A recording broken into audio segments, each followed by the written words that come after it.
Salut à tous et bienvenue sur la chaîne SimpleTech, la chaîne où vous trouverez plein de tutos et de discussions intéressantes autour du monde du développement. Aujourd'hui, on démarre une nouvelle série interactive consacrée à la programmation en C. Pourquoi interactive? Eh bien, tout au long des vidéos sur le langage C, je vous poserai des questions à choix multiples et selon la réponse que vous voudrez donner, vous devrez vous rendre à un moment précis de la vidéo pour valider votre réponse. Si la réponse est juste, rien de bien compliqué, la vidéo suivra son cours normal. Si jamais votre réponse est fausse, je vous redirigerai à nouveau vers le timecode où la question a été posée afin que vous puissiez retenter votre chance. Je dois avouer que je n'invente rien ici, ce concept a déjà été fait sur YouTube dans d'autres contextes bien entendu, et en particulier je me suis inspiré d'une vidéo d'Edouard qui a fait la même chose afin de faire jouer son audience à un jeu vidéo dans sa série Rétro-Découverte. Je ne vous cache pas que ces vidéos prennent beaucoup plus de temps à réaliser que les vidéos plus traditionnelles, et donc si le concept vous plaît, je vous en prie, faites-le moi savoir, laissez-moi un petit commentaire, comme ça, si jamais je vois qu'il y a un intérêt, j'en referai. Maintenant que le concept est clair, passons au sujet de la vidéo. On va commencer par une petite introduction au C. On verra ensuite les prérequis pour que vous puissiez suivre le cours, donc qu'est-ce qu'on doit installer afin de pouvoir faire de la programmation C. On va écrire un premier programme Hello World. On va aussi expliquer ce qu'est la compilation et comment prendre notre programme qu'on vient d'écrire en C et le compiler en quelque chose que la machine comprend. Et bien entendu, on aura tout au long de la vidéo quelques quiz par-ci par-là afin de voir si vous avez bien compris la matière. Et voilà, maintenant que le contenu de la vidéo est clair, nous pouvons commencer sans plus attendre.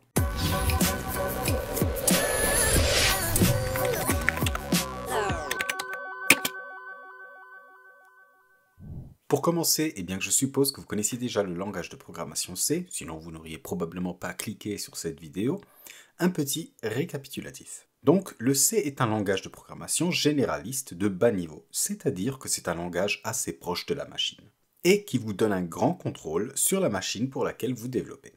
Un avantage est que vous pouvez absolument tout faire en C, et un désavantage est que vous devez absolument tout faire en C. Je m'explique. Vous pouvez tout faire car le C vous permet de gérer la mémoire, les entrées et les sorties des différents périphériques, il vous permet d'interagir avec le réseau, etc., etc. En revanche, en contrepartie, vous devez vous occuper de plein de choses que d'autres langages de programmation font pour vous, comme par exemple la gestion de la mémoire. Notez aussi que le langage de programmation C est un langage compilé, ce qui veut dire que votre code est converti en langage machine, qui est directement exécutable par la machine en question. À savoir que si vous voulez faire tourner votre programme sur plusieurs types d'architecture CPU et systèmes d'exploitation, vous devez le compiler une fois par cible. A contrario des langages interprétés qui, eux, ne s'exécutent pas directement sur la machine, mais sont lus et exécutés via l'intermédiaire d'un autre programme qu'on appelle un interpréteur, ce qui rend en général votre code compatible avec toutes les machines sur lesquelles cet interpréteur a été porté.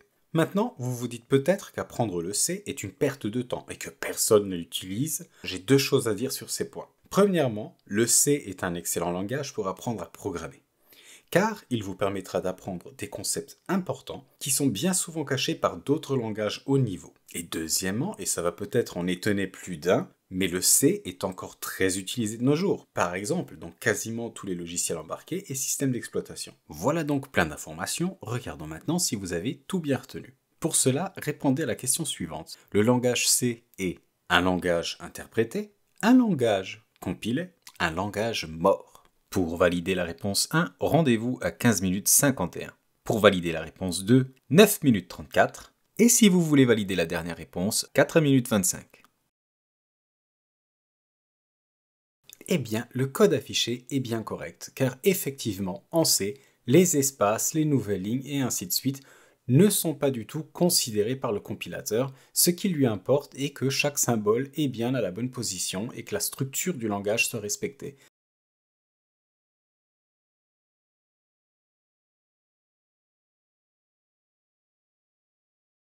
Et non, comme je le disais juste avant, le C est encore très utilisé, par exemple dans les systèmes embarqués ou pour la programmation de systèmes d'exploitation.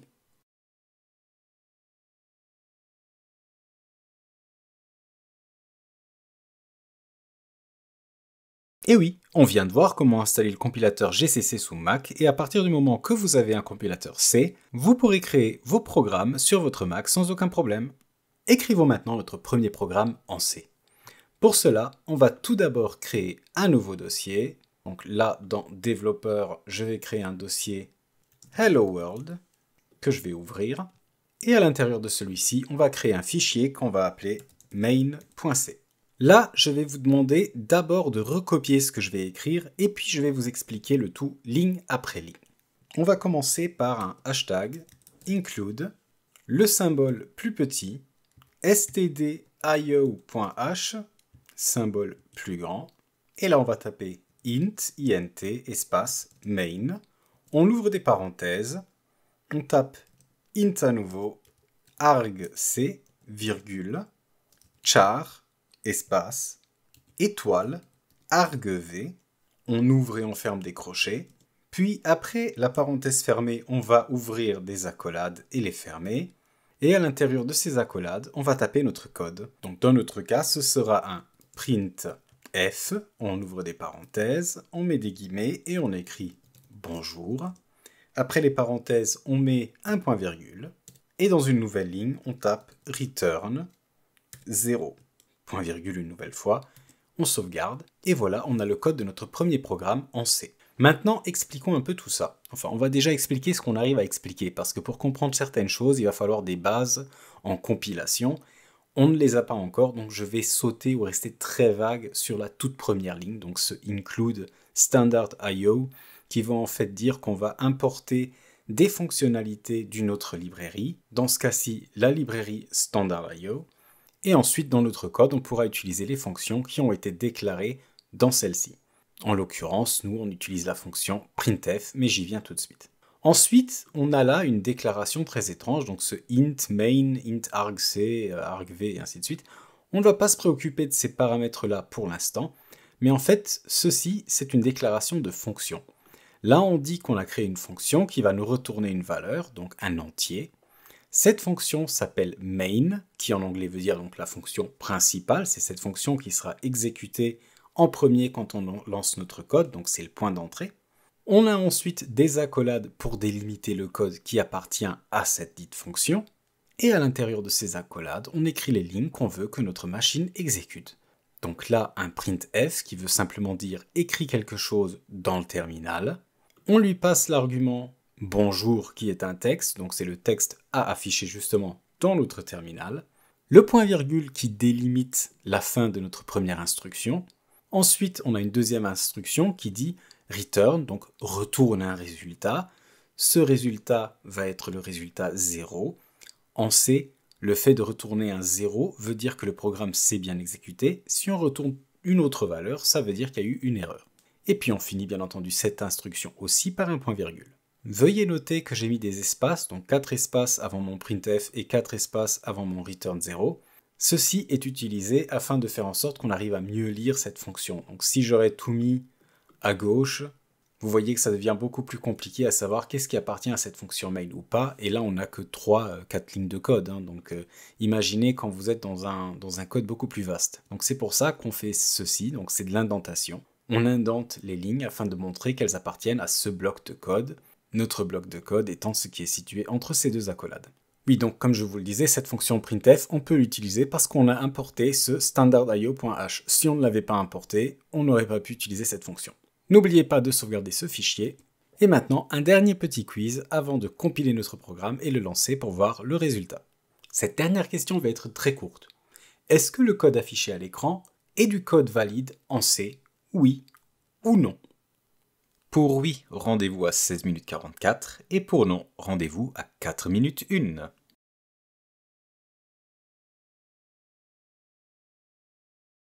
Le langage C n'est pas exclusif à Linux et vous trouverez des compilateurs pour votre OS préféré qui vous permettront de développer en C sur votre machine.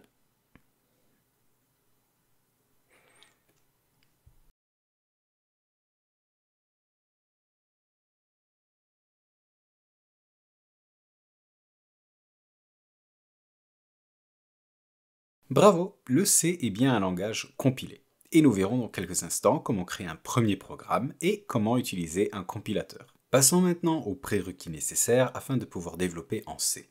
Eh bien pour programmer en C, il ne vous faut pas grand-chose. Vous avez tout d'abord besoin d'un éditeur, Pour cela, je vous laisse choisir l'éditeur que vous préférez parmi la longue liste d'éditeurs qui existent. Vous verrez quelques exemples s'afficher à l'écran et dans la description de la vidéo. Pour ma part, je vais utiliser Visual Studio Code, car il est gratuit et possède plein d'extensions pour faciliter la vie des développeurs. D'ailleurs, j'ai aussi installé les extensions suivantes dans VS Code, donc les extensions C, C++ Extension Pack, mais ces extensions sont optionnelles et vous pouvez tout à fait faire sans. Ensuite, il vous faut un compilateur. Avant de vous lancer dans une installation, vérifiez que vous n'avez pas déjà le compilateur GCC installé. Pour cela, ouvrez un terminal et tapez gcc-v pour version.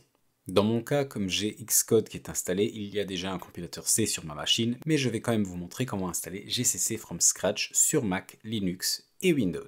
Commençons tout de suite par Linux et plus précisément par Ubuntu, Debian ou toute autre distribution dérivée de Debian. Pour cela, il vous suffit de taper les instructions suivantes dans votre terminal. Vous commencez par faire un sudo apt update, entrez votre mot de passe si jamais il vous le demande, et puis on va installer le package qui s'appelle Build Essential. Pour cela, on fait sudo apt install build-essential. Voilà, dans mon cas, à nouveau, le package était déjà installé, mais normalement, vous devriez voir que l'installation suit son cours normal. Maintenant, si vous êtes plutôt sur CentOS ou Red Hat, donc là, je n'ai pas les distributions installées, mais vous verrez la commande s'afficher à l'écran, il suffit de faire un sudo dnf espace group espace install, et puis entre guillemets, vous tapez Development Tools tel qu'il s'affiche à l'écran. Respectivement, vous trouverez aussi toutes les commandes bien entendu dans la description. Pour ceux qui sont sous Mac, vous pouvez installer GCC en utilisant Homebrew. Pour cela, vérifiez d'abord si Homebrew est déjà installé en tapant brew-h. Si Homebrew est installé, vous devriez voir un output comme celui que vous voyez s'afficher à l'écran. Sinon, vous devez l'installer maintenant. Pour cela, il suffit de taper la commande suivante que je vous mettrai bien entendu aussi dans la description. Ceci va télécharger et installer le script d'installation de Homebrew. Quand ce sera fait, vous devrez taper les commandes suivantes. Brew update, brew upgrade, et pour finir, on va faire un brew install GCC. Chacune de ces commandes peut prendre un peu de temps, donc armez-vous de patience. Et voilà, GCC est installé. Pour finir, si vous êtes sous Windows, il vous faudra d'abord installer M6.2. Pour cela, on va sur le site internet de M6.2, donc m62.org. Là, on va télécharger l'exécutable en question. Une fois l'exécutable téléchargé, on va le lancer. Et là, c'est une installation tout à fait basique. Vous pouvez garder toutes les valeurs par défaut et simplement faire Next à chaque fois. Une fois l'installation terminée, l'installateur vous propose de lancer le programme. Donc, laissez-le lancer le tout et appuyez simplement sur Finish. Ceci va lancer la ligne de commande M6. Et là, il va falloir taper quelques lignes de commande que vous trouverez sur le site. La première étant pacman-syu. Donc, on va faire un copier-coller. Là, s'il vous demande si vous voulez continuer l'installation, vous tapez Y pour confirmer. Puis, il va falloir installer MinGW. Pour cela, on se rend à nouveau sur le site et on copie cette grande ligne d'installation qu'on colle aussi dans le terminal. Et cette ligne dit pacman-s-needed base devel mingw-w64 x8664 toolchain. Donc en bref, on va installer MinGW. Là, il nous demande ce qu'on veut installer exactement. On va garder le défaut, donc on fait simplement entrer pour qu'il installe le tout. On confirme à nouveau avec Y qu'on veut bien installer tout ça. Et on n'a plus qu'à attendre. Et voilà, une fois MinGW installé, vous pouvez lancer GCC dans ce terminal M6. En revanche, comme on aimerait utiliser le compilateur à partir de n'importe quel terminal, il va falloir ajouter cette commande à nos variables d'environnement. Pour cela, on va aller dans le menu Start, on va commencer à taper Environment, et là on va cliquer sur Edit the System Environment Variables, on clique sur Environment Variables, on choisit la variable Path, on tape Edit, et là on va rajouter le dossier en question. Donc, si vous avez installé M6 avec les paramètres par défaut, le dossier de ce programme se situera au niveau de la racine de votre disque C. Donc ouvrons ce dossier M664. Là, vous trouverez un dossier MinGW64, puis à l'intérieur de celui-ci, un dossier bin. Copiez tout le chemin jusqu'à ce dossier bin et rajoutez-le à votre path.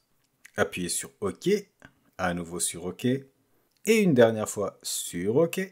Et voilà, maintenant vous pouvez utiliser le compilateur GCC à partir de n'importe quel terminal sous Windows. Vérifions que l'installation s'est bien passée, donc dans n'importe quel terminal de n'importe quel système d'exploitation que vous utilisez, tapez simplement gcc-v, et si la version du compilateur est affichée, c'est que tout s'est bien passé. Sinon, il va falloir troubleshooter ce qui s'est passé car GCC ne s'est pas proprement installé. Si vous avez besoin d'aide, n'hésitez pas à me le faire savoir dans les commentaires, j'essaierai de vous aider du mieux que je peux. Passons maintenant à notre deuxième question de notre quiz. Est-ce qu'on peut utiliser le langage de programmation C sur Mac? Et vous avez le choix entre oui, pourquoi pas, bah non, si on veut programmer pour un Mac, faut utiliser un langage propriétaire Apple, genre du Swift ou autre, ou alors non, car le langage C est un langage exclusif pour Linux. Pour sélectionner la première réponse, allez à 4 minutes 42. Pour la deuxième réponse, 16 minutes 16. Et pour la dernière réponse, 9 minutes 10.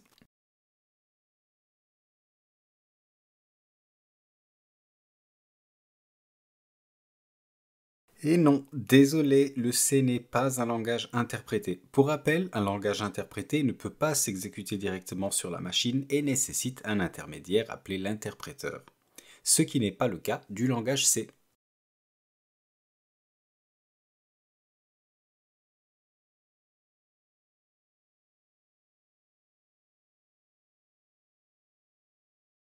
Alors oui, Apple a ses propres langages de programmation qu'ils adorent utiliser et mettre en avant, mais bien entendu, vous pouvez programmer en C pour macOS. Mais il vous faudra bien sûr le compilateur C au préalable.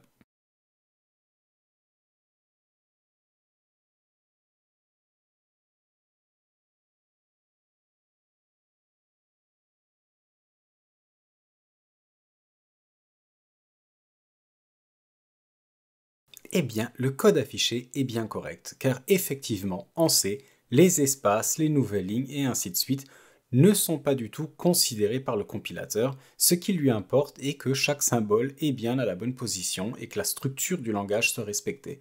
Donc là, on a bien une fonction main, on a bien la délimitation de notre bloc de code avec nos accolades, les différentes instructions sont séparées par un point-virgule. Alors du point de vue du compilateur, tout est bon et il va réussir à compiler ce programme et vous pourrez l'exécuter par la suite.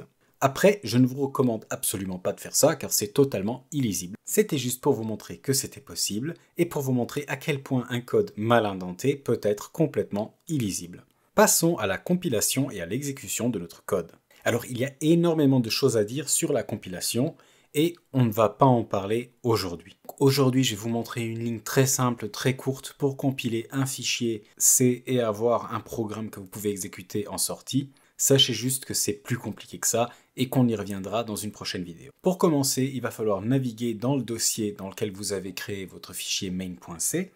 Donc là, moi, c'était dans le dossier développeur Hello World.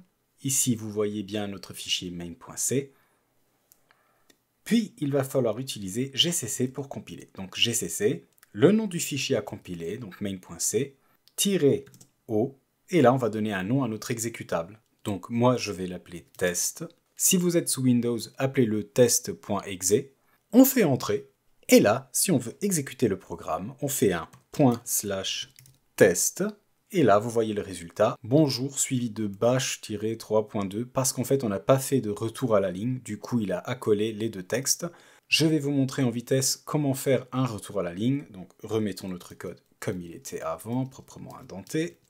Et là, après le bonjour, si vous souhaitez rajouter une nouvelle ligne, vous faites simplement un \n, on resauvegarde, on recompile une nouvelle fois notre code avec gcc main.c-o test. Et si on relance le programme, on voit bien bonjour dans une ligne séparée du reste du texte. Et voilà, ceci achève la vidéo d'aujourd'hui.